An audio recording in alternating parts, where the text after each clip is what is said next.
Today we're looking at the difference between a $4, $40, $400, and $1,400 collectible of the lovely Hinata from Naruto.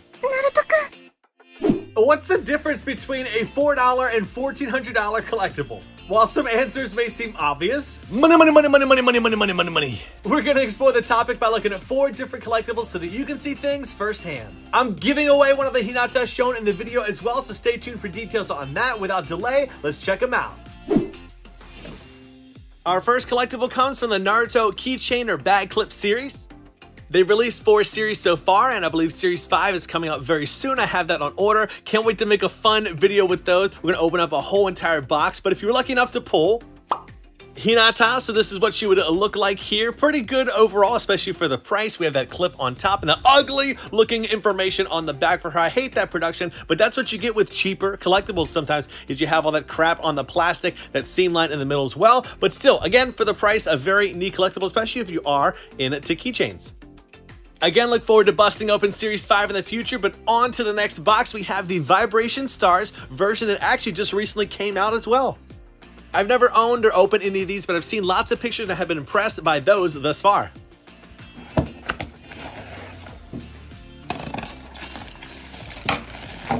Great packaging already. Everything is in these individual slot pieces inside the plastic bag.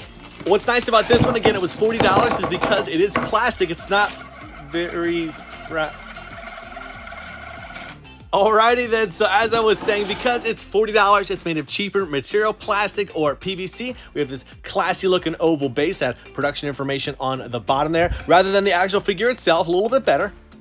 After first opening it up, I was impressed by the paint job and quality. Almost expected to be like a Funko Pop with a bunch of paint bleed. Oh, look, they had to sneak some of that information right on the booty.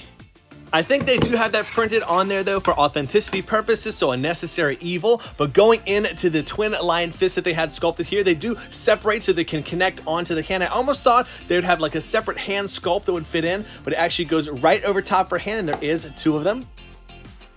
As for the top half, everything does look great. I mean, again, clean looking paint job all around, even that silver zipper going down the chest there. All the wrinkles throughout the outfit, the sculpt was just done really well by the company.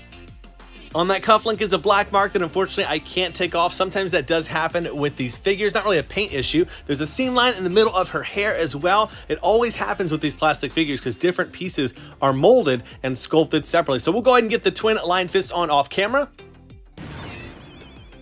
And there she is, the $40 collectible. I'd say I'd probably price it in the range of like 25 or 30 bucks, but is what it is. With these, there's just so many made around the world, and that's kind of what goes into these higher end collectibles, is they're gonna get more and more exclusive as we go up. So with this done, we'll go ahead and take a look at the gorgeous looking mega house. Special thanks to a friend of mine, Jeff, who did lend me this Mega House version 3 of Hinata. This is, again, $400, and what a hike up, 10 times the price that we saw of the previous one. With that much of a markup, let's unbox this and see what you're getting. A lot of different pieces going on here, so we have 2 different layers of plastic on the back. We'll see the effect pieces are there, but let's get this out and take a look at the details, quality, and what we're dealing with. A lot of stuff going on here, about 12 pieces in total. We'll take a look at the base first. Initial glance is very disappointing. Underneath, this is very cheap, crappy looking. I'm surprised it didn't have some kind of cover on the bottom there. At least the paint job is done well on the rocks, as well as the dust particle effects on top. A bunch of holes and notches all around the base. That's where effect pieces and she will connect to as well. In order to elevate her and give her a dynamic pose, they have this dust particle with steel rods in the bottom and top, so that's very nice that they included that, because what that means is it's not going to bend or warp over time. This was quite difficult to get in, and even still it didn't fit flush in there, but here is Hinata herself. Now the sculpt overall looks amazing. Again, the paint job, a big elevation from the Vibration Stars that we saw before. A lot of different shading going on. There's some steel rods in her foot there. The one thing I gotta say that I am not liking about this figure is gonna be the portrait for her. She looks like a child to me. Doesn't look like her age when she was fighting against pain and using the twin lion fist that we'll see soon. One thing I did notice is on the chest part of her outfit is going to be like a mesh netting, so it feels like a cloth. That's a really cool thing that they did add in there, so it's not plastic. Now we need to get her on the base, and while I do that, let's talk about the giveaway. This is a worldwide giveaway, so anybody can win. All you need to do is be subscribed to the channel with the notification bell, like this video, and leave a comment below on what your favorite female ninja or kunoichi is in the Naruto series. The winner will be selected by pinning your comment to the video.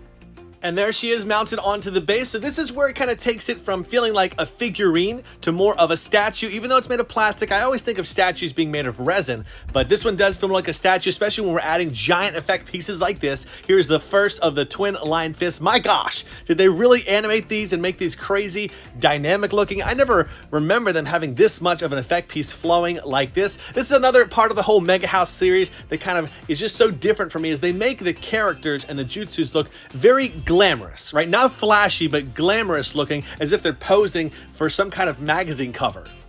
The head was super tricky to get on, but finally I do succeed in that. And with all this together, we do need to build this figurine up a little bit more with the effect pieces on the side.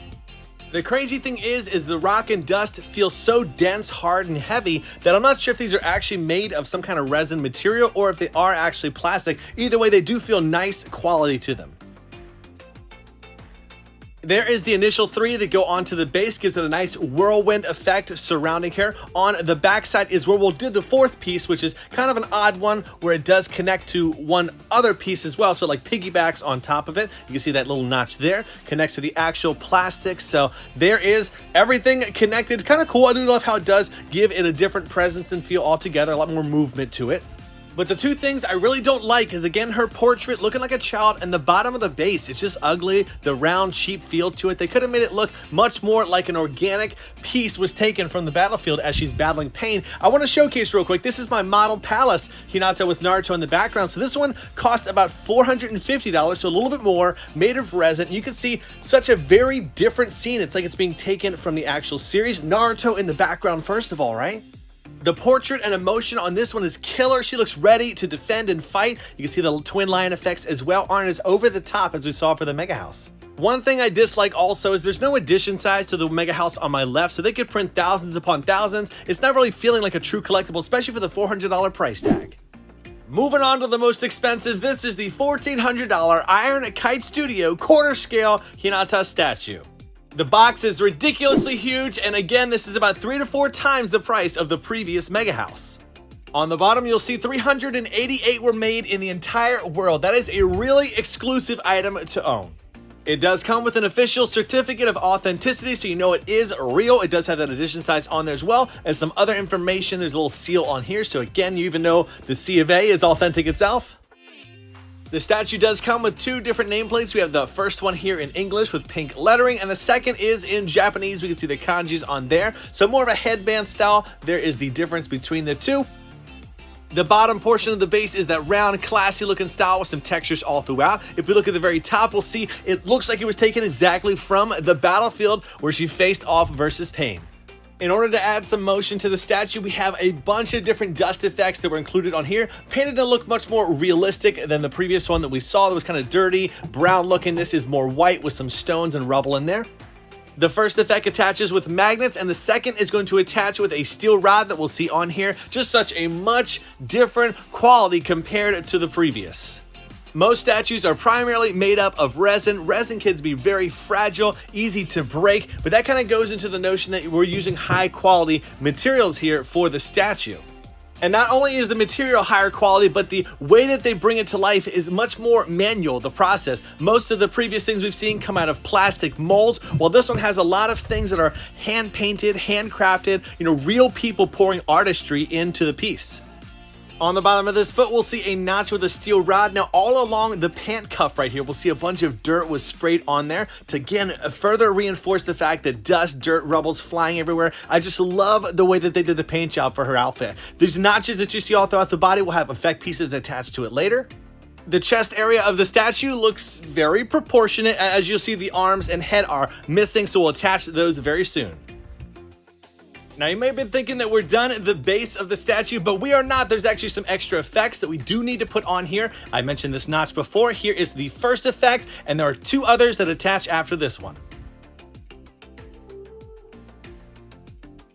You might be thinking, why add these extra little details or effect pieces on here, but it does overall add to the organic feel of the base, like it's a whole scene all together, not multiple pieces done separately. So this is the last of the dust effects, but we do have some pain rods that they did include with this. We can stick all along the base, just further adding to the fact that she is on the battlefield, just about to duke it out with him, though unfortunately it wasn't too much of a battle. Still one of the most iconic moments in the series for her, and also a catalyst moment for Naruto, pushing him to a place he might not have went to naturally. One thing I love about higher end collectibles is options. So for this statue, you're gonna have two different options for yourself. You can have one with her hands without the twin lion fist, so we can see the two different formations, definitely the perfect pose for her. But if we take a step back and remove this, we do have one of the twin lion fists. This thing is crazy. It is like the size of a softball in my hand, and I almost wish they did have LEDs. Unfortunately, they do not, but the amazing translucent resin that they use for this brings them to life well. Not overly done like the Mega House, kind of similar to the model palettes one they did before, and that's how they look on her. It's nice that they do give you options, but I only see one option here, and it's going to be with her wearing these on the end of her hand. So on to the next section, which is going to be the head option. So first off, she has her headband that goes on here, and the head will hold it into place, but we have to take that off temporarily to show off all the different portraits they included. Here's a calm and rested face. The flow and motion of the hair is very beautifully done. A few different shades in there as well to bring out some of the strands they have. Then we have that classic little ring that goes around her head, similar to that of Rock Lee.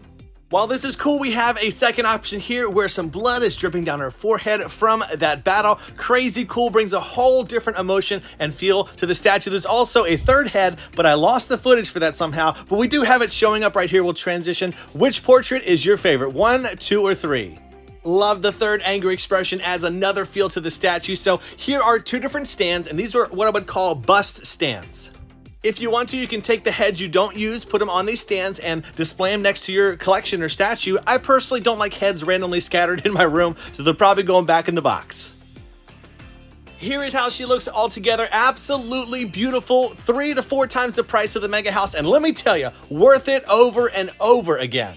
I hope it was helpful getting to see all these different collectibles today showcase. If you did enjoy today's video, I think you'll enjoy this one as well, of Pain. And as always, everybody, I'll see you in the next. Do what you love and love what you do. Bam out!